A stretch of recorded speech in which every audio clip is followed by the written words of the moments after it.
I've always been drawn to the uncanny, the slightly creepy. I make movies about spiders playing jazz on their webs, or cockroaches building a rocket to fly to the moon and explore the universe. I love finding the human in what most people find a bit creepy. So, when the first AI images like this appeared, I was not creeped out. I was really curious. What new ways of filmmaking could this unlock? I started a YouTube channel to find out.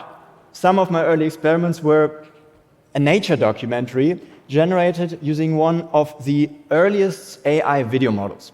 It was so early that it couldn't even remember what happened half a second ago, which is why it looks like planet Earth on acid. I imagine, I wouldn't know. My favorite early project, though, was using, back at the time, cutting-edge AI tools to generate the story, the 3D models, and even the animation to create a sequel to my favorite Pixar movie, Ratatouille, of course. And it became whatever this is. Gusteau always said that anyone can cook, but only the fearless can be great.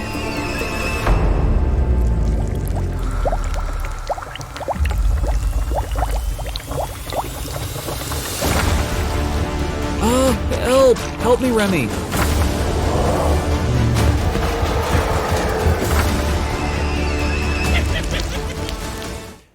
So yeah, not exactly Hollywood, I know, but I really loved pushing these tools to their limits to see where they break. And as you can see, they broke pretty fast. But now, AI can make almost anything I can imagine, and it's getting better and easier to use every single day. That's amazing, but also kind of terrifying, right? What happens when everything becomes possible? Will anyone be able to just prompt a Hollywood blockbuster now? Or will we drown in an ocean of meaningless AI-generated content, what we now call AI slop? I'm actually more optimistic, and to show you why, I brought 3 projects that really inspired me. When a new AI model was released that could transform audio clips into animation, filmmakers from Berlin went out into the streets and interviewed pedestrians about their meat consumption. And then they used this AI model to transform their voices into this. I'd like to be a vegetarian. It affects my health, but I do feel better when I eat it. We need the meat because of our brains. Those things that are coming from the meat is helping the brains. Now, a lot of people are creating these over-the-top sci-fi movie trailers with explosions and stuff with AI, and I get that. That's a lot of fun. But this stood out to me because it's not that. It's rooted in reality, it's a simple idea with a funny twist, and most importantly, it tells a story. That's how I like to approach my AI projects too. Earlier this year, I felt really burned out from sitting at my computer all day long testing all these new AI models. I started to feel a bit like Gregor Samsa from Kafka's The Metamorphosis. You know, the book about the guy who turns into this beetle creature? Well, inspired by that, I went outside and photographed real beetles and then used these photos to train my own AI character model of this beetle. I then wrote an alternative ending for the story where Gregor, instead of dying alone miserably, reconnects with nature and learns that there's more to life than work. We then just went out into the woods and just filmed this on an iPhone. And using this beetle model, I was able to transform myself into Gregor with just a few clicks.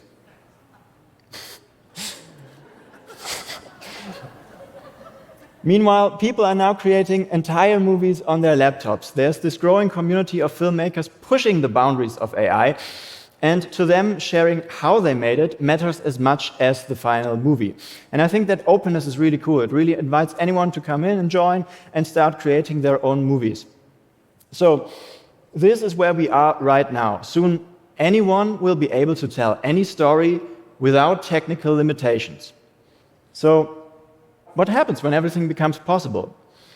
I think, yes, we're going to see amazing new aesthetics, new narrative forms we've never imagined, and hear stories from people who couldn't find their audience before.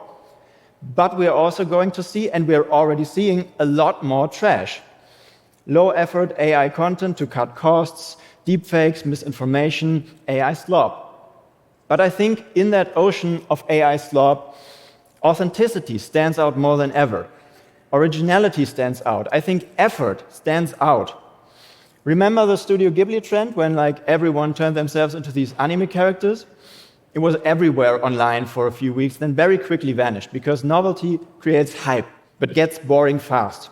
And I too was drawn to AI for the novelty, but the more perfect and easy to use these tools become, the more bored I am actually by the technology itself, and the more excited I become about the real question. What stories are we going to tell now? Because filmmakers were never remembered for their tools. They were remembered for their stories, for their ability to move audiences, for their vision. But I think here's also the challenge, because the tools always kind of shaped that vision, right? When we didn't have sound, title cards became a whole art form. CGI is too expensive. Maybe we need to actually build a part of that set. Early AI looks weird and creepy. Lean into that and make abstract nightmare fuel to make people laugh. Now those constraints are fading, and to avoid getting lost, you have to be more sure than ever about what it is you want to create. I think when everything becomes possible, nothing matters more than your vision. So here's how I work now for my newer projects. For my newest short film about a man who changes size with his confidence, we went story first, tool second. We knew that AI would make the visual effects possible, so we just wrote it, went out and shot it, and then later we figured out our own AI workflow built on open source models that you can run for free on your own computer. It's very, very nerdy. That allowed us to control every creative decision. And that's super important with AI, to keep that control. Because a lot of these AI tools will try to make creative decisions for you. Don't let them do that. Think about the story only you can tell. Make it weird, make it unique, so that no AI could generate it on its own. And if you want, use AI as a tool to reach that vision, but never to replace it. Thank you for your attention. Now go make something cool. Sorry for that. Thank you.